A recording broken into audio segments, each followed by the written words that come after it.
अस्सलाम वालेकुम नाज़रीन, साइंस एंड टेक में हमने एक नया सिलसिला शुरू किया है। हम आपको नासा के हवाले से उनकी अपडेट्स देते रहते हैं, उनके मुख्तलिफ मिशंस के हवाले से। लेकिन हमने सोचा कि अपने बच्चों में उनको आगाही देने के लिए कि वो नासा में कैसे जा सकते हैं और नासा के हवाले से कोई जदीद तरीन जो भी वहाँ मामलात हो रहे हैं, क्यों ना हम नासा से डायरेक्ट रब्ता करें। और पाकिस्तान के एक बहुत ही ज़बरदस्त जो साइंटिस्ट हैं, रिसर्च साइंटिस्ट हैं, डॉक्टर आतिफ फरीद, जो कि आर्टिफिशियल इंटेलिजेंस के हवाले से भी अपना एक नाम रखते हैं और नासा में काम कर रहे हैं, तो हमने उनसे रब्ता किया है और डॉक्टर साहब से जो है वो डायरेक्ट बराह रास्त हम बातचीत करके तो आप लोगों को एक तो ये बताएंगे कि नासा के हवाले से हम अपने बच्चों को की तरबियत किस तरह करें कि वो नासा में जाएं या किसी और स्पेस एजेंसी में जाएं। स्पेस साइंसेस के हवाले से जनरली हम बात करेंगे। अस्सलाम वालेकुम डॉक्टर साहब, मेरी आवाज़ आ रही है आपको? वालेकुम अस्सलाम, आपकी आवाज़ बिल्कुल साफ सुथरी आ रही है। बहुत शुक्रिया आपका मौका देने का। Thank you doctor Atif Farid. Doctor साहब, बात यह है कि पहले तो माजरत कबूल कीजिए कि आपका यकीनन बहुत ही बिजी टाइम होता है, बहुत ही बिजी स्केड्यूल होता है, उसमें आपने हमारे लिए वक्त निकाला, बहुत शुक्रिया। और मेरा पहला सवाल आपसे ये है कि नासा के हवाले से ये बताइए कि पाकिस्तानी बच्चे जो हैं उनको क्या करना चाहिए, किन सब्जेक्ट्स पे ज़्यादा फोकस करना चाहिए और क्या करना चाहिए कि वो नासा में अपनी इंक्लूजन ज़्यादा से ज़्यादा, पाकिस्तान जो है वो अपनी इंक्लूजन ज़्यादा से ज़्यादा कर सके?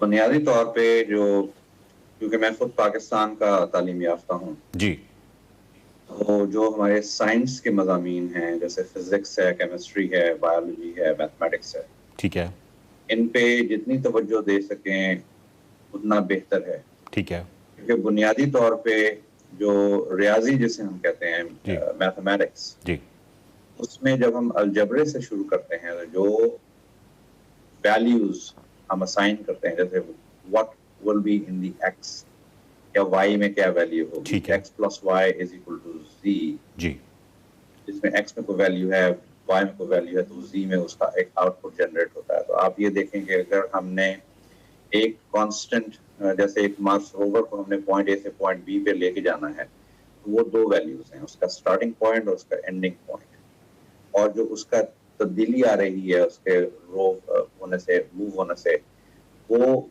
एक्सेलरेशन और वेलोसिटी उसमें आ जाता है। ये बुनियादी फिजिक्स है ग्रेड 11 ग्रेड 12 लेवल की, जिसे हम पाकिस्तान में इंटरमीडिएट के नाम से जानते हैं। ज़बरदस्त।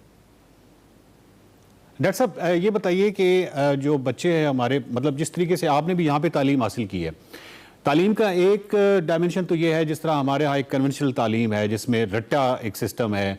आपको ये नहीं मालूम कि लीस्ट कॉमन मल्टीपल जो है उसका एक प्रैक्टिकल एप्लीकेशन क्या है लाइफ के अंदर, अलजबरा की प्रैक्टिकल एप्लीकेशन क्या है। बस आपको ये सिखाया जाता है कि जितनी जल्दी एक क्वेश्चन जो है उसको कैसे सॉल्व करना है और लिस्ट कॉमन मल्टीपल कैसे जल्दी निकालना है। एक तो ये, और दूसरा है आउट ऑफ द बॉक्स सोचना या कंसेप्चुअल थिंकिंग। तो आप बच्चों को किस हवाले से रहनुमाई करेंगे कि अगर वो स्कूल्स में इस तरह की उनकी एजुकेशन नहीं है तो मतलब वो लाइक वेब की तरफ जाएं, मुख्तलिफ जो वेबसाइट्स हैं एजुकेशन की, मैथमेटिक्स कहाँ से वो वाला हासिल करें जो कि कंसेप्चुअल उनकी थिंकिंग जो है वो दुरुस्त हो।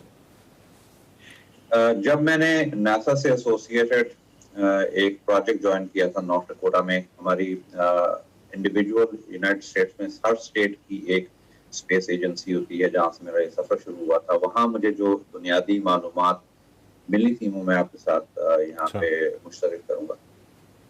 वो है कि north Dakota space grants commission ने स्टार्ट किया था कि आप एक सैटेलाइट हमें बना के दें 10 बाय 10 इंच का। ठीक है। और जब आप वो सैटेलाइट बनाएंगे तो उसमें आपको जो है ये पता होना चाहिए कि उसका साइज क्या है। तो उसका एक साइज जो एक साइड पे और दूसरा साइज जो दूसरी साइड पे है, उसके दरमियान में डिस्टेंस क्या है। ठीक है। तो जो डिस्टेंस का फार्मूला है वो हमें ज़ाहिर है स्कूल के अंदर जो पढ़ाया जाता है वो रटलाइजेशन, जैसे मैंने भी उसी स्कूल सिस्टम से पढ़ा हुआ है जी।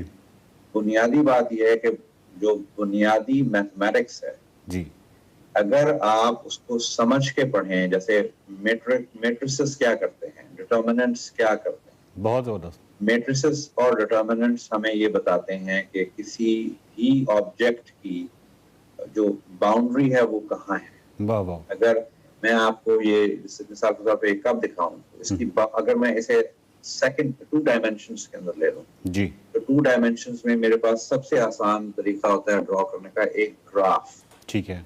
उस ग्राफ में जहां पे इसकी बाउंड्री, इस कप की बाउंड्री जहां पे मैच नहीं कर रही, वहां से जो फासला है वो मुझे नापना है। इसके लिए मुझे वेरिएबल्स चाहिए। आप बिल्कुल सही कह रहे हैं, रटलाइजेशन विल नॉट हेल्प। जी हमें ये कोशिश करनी पड़ेगी कि हम ये बताएं कि अगर x प्लस वाई का होल स्क्वायर जो है, x square plus 2xy plus y square है, तो उसका बुनियादी मकसद क्या है? बिल्कुल सही, बिल्कुल सही। डॉक्टर साहब थोड़ा सा ये बताइए कि जिस तरह खान एकेडमी एक बहुत बड़ा प्लेटफॉर्म है, इस तरह के जो प्लेटफॉर्म्स हैं, अगर बहुत सारे पाकिस्तान के बच्चे जो हैं वो ये समझते हैं कि उनको अगर मैथमेटिक्स समझ नहीं आ रहा, तो बीइंग अ साइकोलॉजिस्ट मैं ये समझता हूँ कि उनको अगर वो समझ नहीं आ रहा तो उसकी वजह टीचर या करिकुलम हो सकता है। वो बच्चे को तो मैं किसी सूरत में दोष नहीं दे सकता। तो ऐसे बच्चों को खान एकेडमी या समथिंग कोई इस तरह के प्लेटफॉर्म्स हैं जिनकी तरफ जाना चाहिए अपने कॉन्सेप्ट्स और क्लियर करने के लिए? खान एकेडमी से बेहतरीन मेरा ख्याल है कोई इदारा नहीं है। बहुत जबरदस्त। पाकिस्तान में कोशिश की गई थी sabak.com.pk समथिंग लाइक दैट, जो आप वो देख सकते हैं, उसमें उर्दू में पढ़ाया गया है जी। पाकिस्तान में एक तकमील फाउंडेशन है, वो लोग भी कोशिश कर रहे हैं। डॉक्टर शाहिद कमर हैं, आप उनसे भी बात करवा दूंगा, टेनेसी यूनिवर्सिटी में वो रिसर्च साइंटिस्ट हैं। अच्छा। तो खान एकेडमी को आप बुनियाद बनाएं, जबरदस्त। और उसमें अब मुश्किल ये होती है कि वो अंग्रेजी का इस्तेमाल हुआ जी। तो खान एकेडमी को जो जब अगर उसे कोई स्कूल सिस्टम उसे उठाता है जी, और उन्हीं कॉन्सेप्ट्स को उर्दू में ट्रांसलेट करके बता दिया जाता है कि जो मादरी जबान होती है, चाहे वो पंजाबी हो, सिंधी हो, पश्तो हो, बलोची हो या उर्दू हो, उसमें हम ज्यादा इल्म हासिल करके स्टोर कर सकते हैं। ये जरूरी नहीं है कि आप अंग्रेजी जबान में पढ़ाएं। अगर आपने उर्दू में कॉन्सेप्ट्स क्लियर कर दिए तो अंग्रेजी में खुद ब खुद बच्चा जो है वो, उसको धागे का एक सिरा मिलना चाहिए, वो पूरा स्वेटर बनेगा उससे। डॉक्टर साहब, लेकिन जब आप उर्दू में पढ़ा रहे होते हैं तो आपके बेसिकली तजवीज़ ये है कि आप बेशक उर्दू में पढ़ाएं, लेकिन जो टर्मिनोलॉजी है उसको तो अंग्रेज़ी में रखना ज़रूरी है। क्योंकि मैं अपनी आपको मिसाल देता हूँ कि जब मैंने मैट्रिक के बाद इंग्लिश मीडियम मतलब उस तरफ गया, यानी हमारा जो सिलेबस है वो इंग्लिश मीडियम हो जाता है, फिजिक्स, केमिस्ट्री, बायोलॉजी, तो मुझे बिल्कुल ऐसे लगा जैसे मैं 6th में चला गया हूँ या 5th में चला गया हूँ जब मैंने फिजिक्स किया, क्योंकि सारी टर्मिनोलॉजी बिल्कुल ऑल द वे जो थी डिफरेंट थी। तबियात को जानते हुए भी फिजिक्स पढ़ते हुए मुझे मतलब इतनी दिक्कत हो रही थी कि मुझे समझ नहीं आ रही थी, क्योंकि सारी टर्मिनोलॉजी चेंज हो गई। तो आपके कहने का मतलब ये है कि वो बेशक उर्दू मीडियम रखा जाए, लेकिन आप इस हक में तो है ना कि टर्मिनोलॉजी तो वही रहनी चाहिए। बिल्कुल, टर्मिनोलॉजी जो है वो x प्लस वाई स्क्वायर, जैसे x plus y whole square is equal to x square plus 2xy plus y square. तो बिल्कुल मैंने आपकी तरह अलिफ जमा बे का मुरब्बा बराबर है अलिफ का मुरब्बा जमा बे का मुरब्बा जमा 2 अलिफ बे पढ़ा हुआ है। डॉक्टर साहब, कमाल बात है कि आपने अलिफ जमा बे का मुरब्बा पढ़ा हुआ है और आप नासा में इस वक्त सारी साइंटिस्ट हैं। बहुत बड़ी बात है ये। वैसे ही आखिर पे जिसको कहते हैं ना कि अपने इसके लिए दिलचस्पी के लिए कभी आपकी सैल खान से मुलाकात हुई? सैल खान से बराह रास्त तो मुलाकात नहीं हुई, उनकी टीम से 2-3 दफा बातचीत हुई उर्दू के सिलसिले में, लेकिन चूंकि वो नॉट फॉर प्रॉफिट है। हाँ जी, बिल्कुल। और I am a Canadian who is living in United states, तो बहुत सारे कुछ कानूनी ऐसे मसाइल होते हैं जिसमें आप बाद औक़ात काम नहीं कर सकते जी। हाँ, सैल खान से मेरी बराह रास्त अगर मुलाकात कहें तो वो एक कॉन्फ्रेंस में हुई थी, नॉर्थ डकोटा की एजुकेशन कॉन्फ्रेंस में, जो गवर्नर ने यहाँ पे अरेंज की थी। सही। जो जैसे हम इंडिविजुअल स्टेट के जो गवर्नर्स हैं, वो उनकी साल में एक कॉन्फ्रेंस होती है जिसमें तमाम वालिदैन और तमाम बच्चे बगैर किसी टिकट के या फी के इनवाइटेड होते हैं।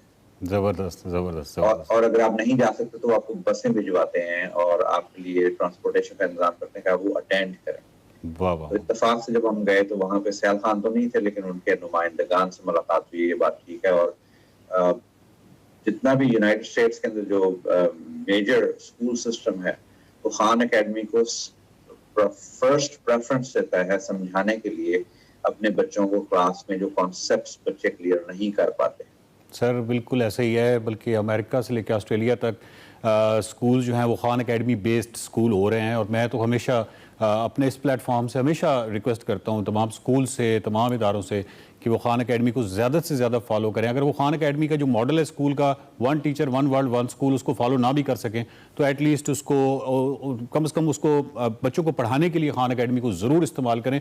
और यहाँ तक डॉक्टर साहब की बात बिल्कुल ठीक है कि वो एक इंग्लिश लैंग्वेज का एक हर्डल आती है, लेकिन वो भी बस कुछ थोड़ी सी दिक्कत होती है शुरू में, वरना एक दफ़ा बच्चा वो फ्लो पकड़ ले तो बहुत ही ज़बरदस्त हो जाता है। डॉक्टर साहब हम आपको तंग करते रहेंगे आर्टिफिशियल इंटेलिजेंस के हवाले से, नासा के हवाले से जो जदीद तरीन तहकीक हो रही है उस हवाले से गाय बगाए हम आपको ज़रूर तंग करेंगे। और मज़ीद मैं तो अभी जो आपकी गुफ्तगू इतनी दिलचस्प थी कि मुझे तो ऐसे लग रहा था जैसे बाकायदा हमें कोई ऐसा कोर्स स्टार्ट करना चाहिए जिसमें हम मैथमेटिक्स को और फिज़िक्स को आसान बना के, और मतलब कोई ऐसा उसको जिसको कहते हैं ना कि जब पॉपुलर फिज़िक्स पे हमें बात करनी चाहिए। डॉक्टर साहब आपका बहुत शुक्रिया और इंशाल्लाह मुलाकात होगी ज़रूर।